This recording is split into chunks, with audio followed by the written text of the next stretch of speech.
Hi, y'all. This week I'm talking about hashtag research.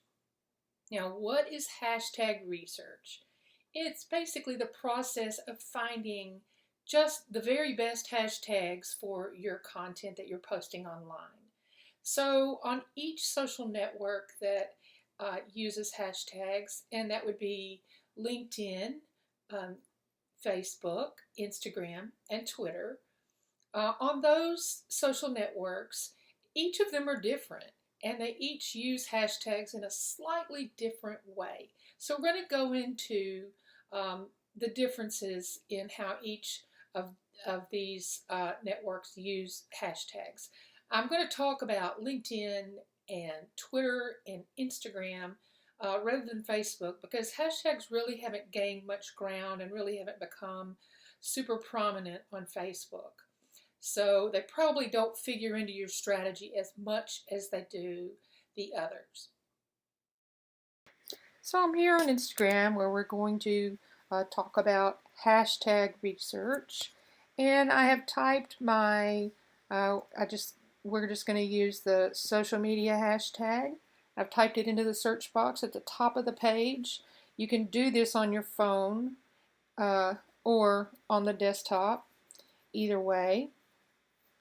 And social media is the second biggest hashtag on Instagram for this topic, and it's behind only social media marketing. So we've got more than 19 million posts with this hashtag. What that means is it's going to be a little difficult to get noticed for this hashtag.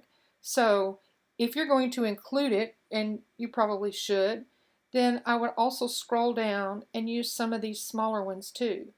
This one is social media management for 749. Social media queen, which may or may not apply. Social media consultant. Social media tip, 256. And you can go all the way down to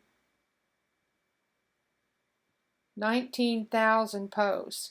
That's going to make it a lot easier to get noticed. And on Instagram, what you want is you want to get found by people who don't know you or don't follow you. And the best way to do that is to get on the Explore page for any of these hashtags. So what the Explore page is basically the hashtag search page. So if I go here to social media and I click, it's going to take me to this page. This is the Explore page. These are the top posts for this hashtag, and these are sorted by the most recent posts for this hashtag. Now, you also, and here's where it gets fun, you also are going to end up going down some rabbit holes because you've got the related hashtags. So each one of these you want to explore if they apply. Marketing, social media agency, email marketing, all of these are related hashtags that should probably, most of them or some of them should go on your list. And I recommend that you make a list and open a spreadsheet and start making a list.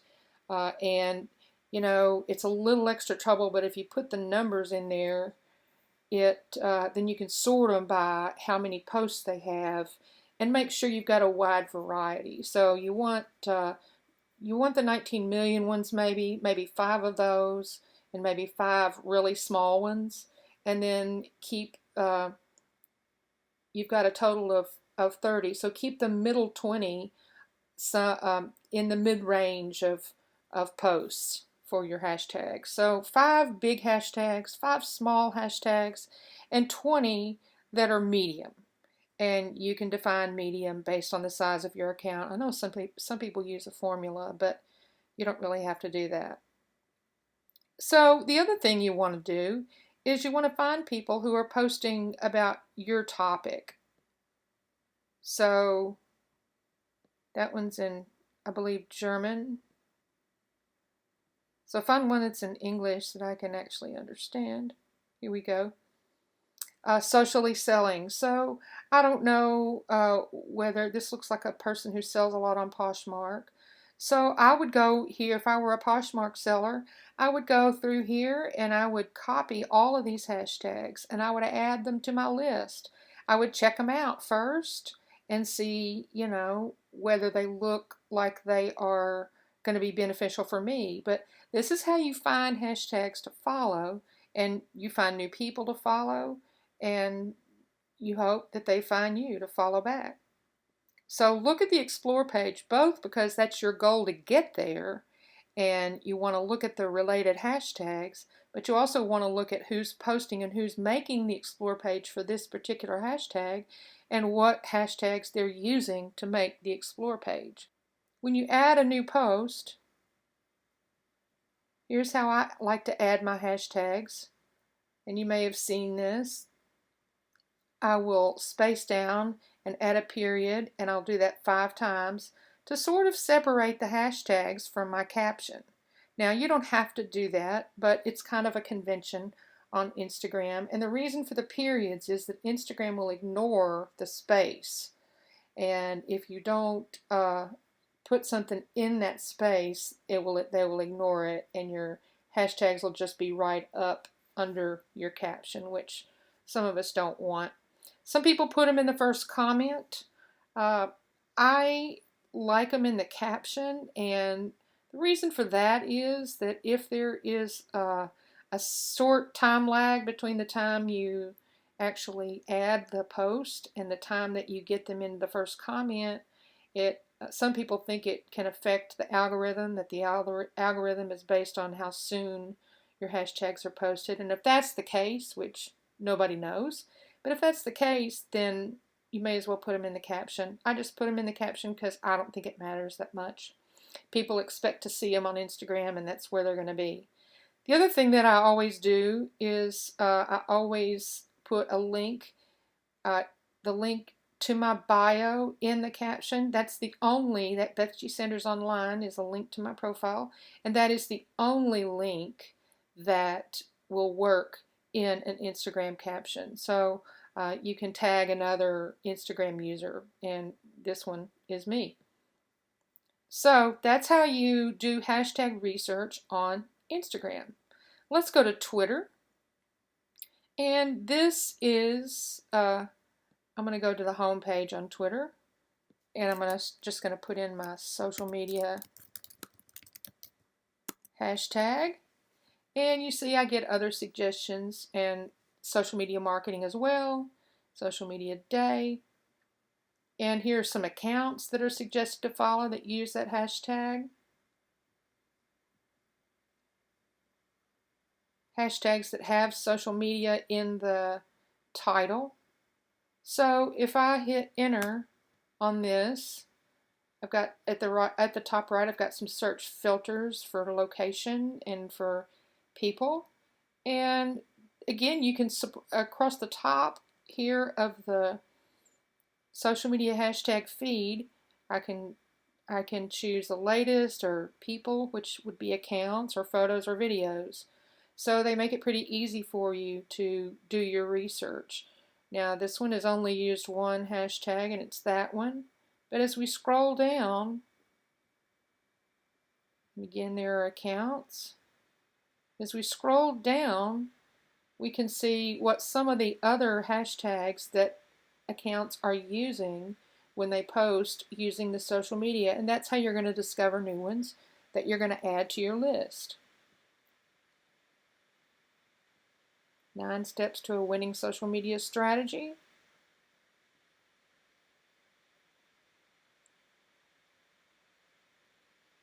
Marketing is another one that's a very big hashtag on Twitter. In TweetDeck, you can create a column for a hashtag search, and we talk about that in a previous video. This is a hashtag search on WordPress that I've created. So this is in my TweetDeck, and I can just look at this anytime. And again, this is only posts that use the hashtag WordPress in the text. So you can, that's one advantage of using TweetDeck, is that you can, if there's a hashtag search that you want to keep up with all the time, you can use it that way. You can make a column out of it and use it that way.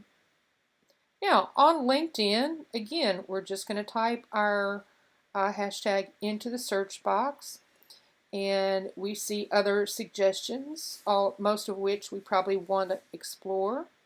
But if I hit enter on this one, I'll come to this page that is the page for the search page for this hashtag. So all of these posts are going to have that social media hashtag in them. On LinkedIn, you'll see your followed hashtags. You'll see the hashtags that you follow, and you can follow a hashtag just in the same way that you follow anything or anyone else. This small business, if I click on that,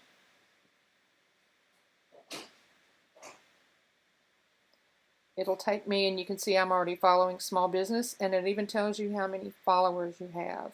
So if you want to check those on a regular basis, you can. You can follow any or all of these hashtags and keep up with them that way. On LinkedIn, you really don't want to use any more than about 5 hashtags in your post, and I put them at the bottom. On Twitter, maybe 2 or 3, and on Instagram, use all 30. Okay, so that's hashtag research on Instagram, Twitter, and LinkedIn. I hope you have already started on your list and that you will use your list, vary them up, especially on Instagram. You want to vary the hashtags. You don't want to use the same ones all the time. On Instagram, you might want to have a couple of different sets of 30 and mix them up a little bit. And otherwise, it can look spammy. So just be careful that you don't overdo the hashtags and that you don't get too spammy using the same ones over and over. Thanks for watching. Now, go get to work on those hashtag lists so that every time you post, you'll have them close at hand. What I like to do is keep them either in the Notes app on my phone, or in the case of Instagram, in my Planoly app on my phone. So that way I've got them with me wherever I go, and if I want to do a post on the go, I can just paste in my hashtags. Follow me on Twitter at Beth G. Sanders, on Instagram at Beth G. Sanders Online, and please subscribe to my YouTube channel. See you next week.